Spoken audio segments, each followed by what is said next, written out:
Жаратман лидер, Жаратман партия. Менин тандоом Улуттар биримдиги партиясы. Номер 17. Айыл чарбаны кантип бутуна тургузуу керек? Эмне үчүн дыйкандарга мамлекет тарабынан эч кандай көңүл бурулбайт? Токой чарбасын иштетүү кайсы багытта кетсе өнүгөт? Жаш үй бүлөлөргө турак жай салуу үчүн жерлер качан берилет? Мындай суроолор Кочкор Ата шаарынын гана эмес, Нокен районунун тургундары тарабынан Улуттар биримдик элдик партиясынын талапкерлеринин байма-бай берилип, жолугушуу кызуу башталды. Мына эски агаларыбыз билет, чарбаны ирилештирмей сайын biz eç kaçan Kırgızstan'da aldığa жүргүзө албайбыз. Кээде жаштарыбыз унутуп калат, biz agrardык мамлекет экенибизди. Agrardык мамлекет боюнча калып жатабыз. Союз убагында да ошондой элек. Союз убагында 47-45%ке чейин Армения менен бирдей дотацияда отурган мамлекет болгонбуз. Biz чарбаны таштап эле, жей турган нанды унутуп эле, biz başka jaka teknologiyаны özдөштүргөнгө кетип атабыз. Бирок технологияны биринчи кезекте özдөштүрүш керек. Бирок чарбаны унутпаш керек. Мен эң индустриялуу мамлекеттерде, шаарларда болдум. Ошол жерде дагы дыйканы буудай эгет, күрүч эгет жана башка.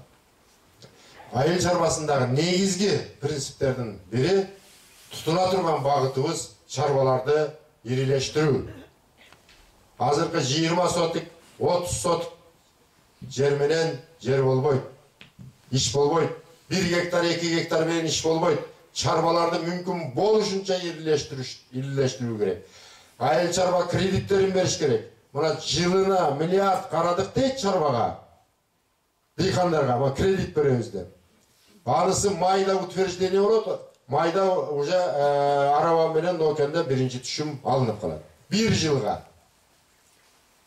Чарбага кеминде 10 жылга берилиш керек. Лизинг менен техникалар, айыл чарба техникалары процентсиз берилиш керек. Биз буйруса ошол кадамга барабыз. Калганын бардыгы алдамай. 1 жылга кредит бергени дагы, мен сага солярка берем дегени дагы, жер сертификат берем дегени дагы. Билим берүүнү, айыл чарбасын, здравоохранениени tüp tamırından beri tereң reforma kılış gerek. Улуттар биримдиги саясий партиясынан талапкер Абдыкапар Кайыпов өз сөзүндө ишкерлерге тиешелүү мыйзамдар өзгөрүш керектигин баса белгилеп, бүгүнкү күндө ишкерлерге мамлекет тарабынан эч кандай көңүл бурулбагандыгы, бул экономикалык көрсөткүчтөрдү дагы эселеп төмөн түшүрөөрүн белгиледи.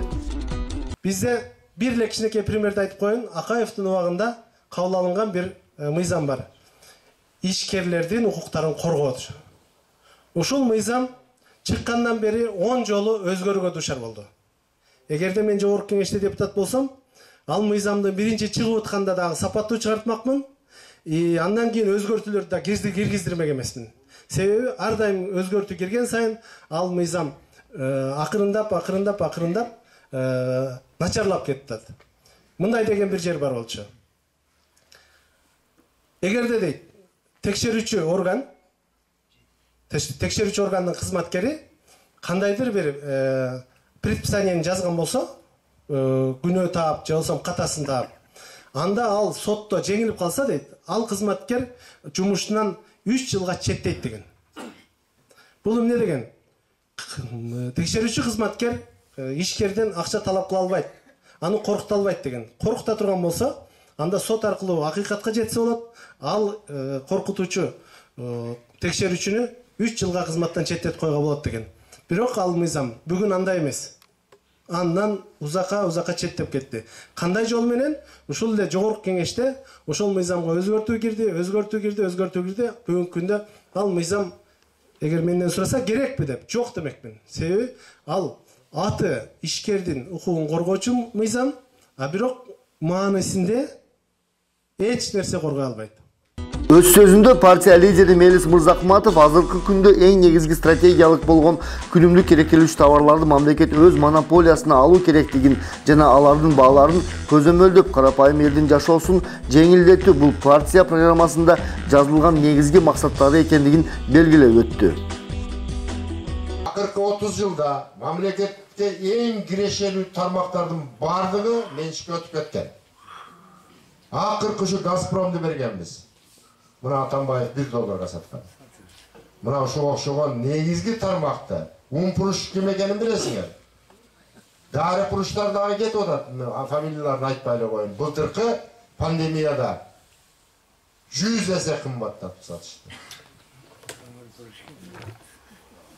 Mına darını mamleketke alıştırıp, önükkön, özünün ulutunu salamattığını saktayın degen mamleketlerde darı mamlekettin karamağında bir tabletke alıp satalbay. Biz Noken elinde жақсылық kılsanız paxtanı da monopoliya kılış kerekti. Paxtanı sırtta satığını. Ondan çıkarı bizden deputatlarımız gelgen günden başlapına Sancar mene kanat eylep atat. Koçkarataş şaharının suusu jana kanalizatsiyası. Doğru mu? Negizgi көйгөлөрдүн biri. Mına oşol boyunca dağı biz iş alıp barabыз. Anan урматтуу шайлоочулар, могу мен айтып аткандын маанisi абдан чоң. Гос монополияга алыш керек деген. Болбосо баалар кете берет. Жолугууга келген кишилер да өзүнүн сөзүн айтып, Улуттар Биримдиги партиясы жана анын лидери Мелисбек Мырзакматов өз убагында өлкө үчүн эбегейсиз чоң жумуш аткарганын баса белгилеп кетишти. Gülge aylangan uçtu, Melis'imiz gülge aylandırdı.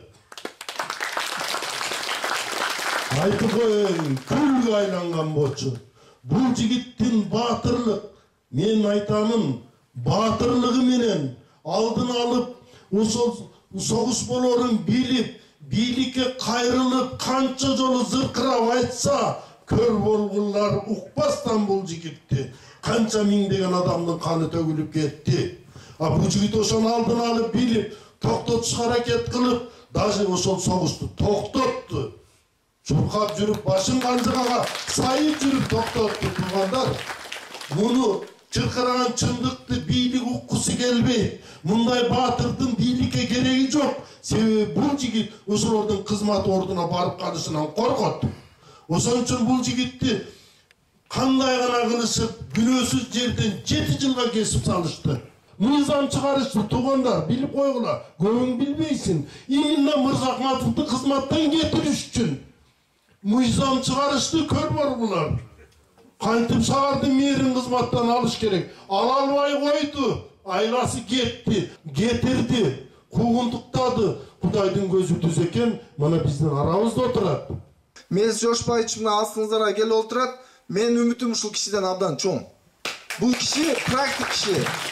Бай илимде теория жана практика деп коет. Теоретиктер сүйлөй берет да. Кыргызстанга бүгүнкү күндө кимди катуу жамандап койгон инсан эмес, Кыргызстанда бүгүн кура турган адамдар керек.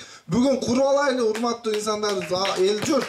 Бүгүн кура турган мезгил, ушул тандоодо жакшы тандоо кылайлы. Анан баягы илгери Аскар Акаевдин мезгилинде бир айтылып кеткен сөз бар. Бирөөнүн акчасын алып, мени шайлап коер деп. Ошондо ойлонуп көрдүм, ал өтө туура эмес экен. Арамдын арты эч качан жакшы болбойт экен. Ошол бирөөнүн акчасын алып, бирөөнү шайлап койгондун азабын дагы көрүп атабыз деп бүгүнкү күндө ойлоп калганда, ошондуктан бирөөнүн арам акчасын дагы албагыла. Туура тандоону кылып бергиле, мен сиздерден суранам ошону. Рахмат. Жолугушууга келген коноктор Мелис Мырзакматов жетектеген Улуттар Биримдиги партиясынын колдоо бул келечекти тандоо менен жаркын жашоого умтулуу экенин айтып, Нокен районунда жашаган миңдеген шайлоочуларга партия программасын жеткирип берерин убадалап кетишти. Улуттар Биримдиги партиясы номер 17. Буйрутмачы Улуттар Биримдиги саясий партиясы. Үгүт материалы саясий партиянын шайлоо фондусунан каржыланды.